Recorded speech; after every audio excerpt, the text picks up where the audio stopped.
Delta 547, wind 19016, runway 22 right, clear for takeoff. Runway 22 right, clear for takeoff, Delta 547. Taxi via Air traffic controllers protect our nation's airways. These are the stories of real air traffic controllers to boldly deliver a safe, orderly, and expeditious flow of air traffic from their departure point to their final destination. At the Tracon I worked Tower. at the Tracon Houston Approach, so at the runways Intercontinental East-West, and then 1-4, now it's 1-5. We used to land on 1-4 all the time, and the airplanes that would come in from the west would land on 1-4, but if you landed on 1-4 and you're going to the north side, it was a really long taxi. So what we do a lot of times is if there's nobody landing on 2-6, we'd circle them into runway 8. And KLM came every afternoon from Mexico City and then on to Amsterdam after he landed there. And I was in the tower. I wasn't working the guy. It was Paul Niles was actually the guy working him. 747. Yeah, it was 747.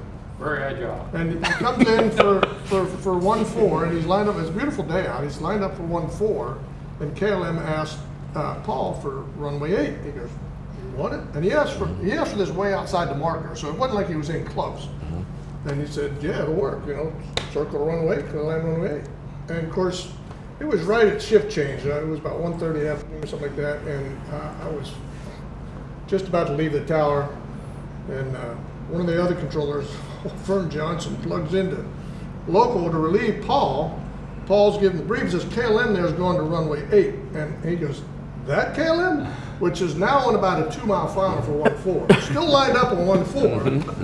And Paul says, "KLM verify you're going to runway 8?" He goes, "Affirmative." And you see him just, that wing just goes down to he's turning west now. And Vern, who's relieving, unplugged and says, "I'm going to wait a minute." Unplugs and stands back. And we watch this KLM come on. And this is long before, there's 8 left there now. That wasn't even there. It was all woods. And this guy, he was coming right at the tower. I mean, he was coming right at the tower. He came over the fire station, which is just south of the approach end of runway 8.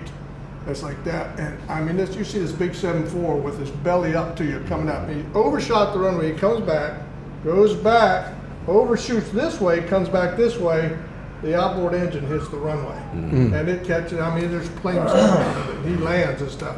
And they called the trucks on him, and he was pissed because he's like, "What are the trucks doing there? You're on fire."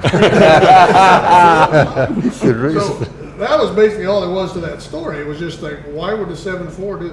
I remember with the chief, we had a team briefing that, okay, you can no longer circle airplanes to runway 8 without a pilot request, because a lot of times we'd initiate that, which was really stupid because KLM actually asked for this. We wouldn't normally circle a 7-4, but he asked for it. Like, okay, if you can do it, you know.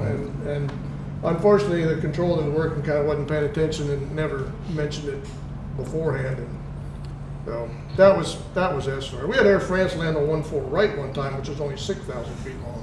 And from the tower, the old tower there, 1-4 left, 1-4 right, they were, I can't remember how far. They're only like 1,000 feet apart. They're not very far apart. And of course, the long runway's 12,000 feet. The short runway's 6,000 feet. You know.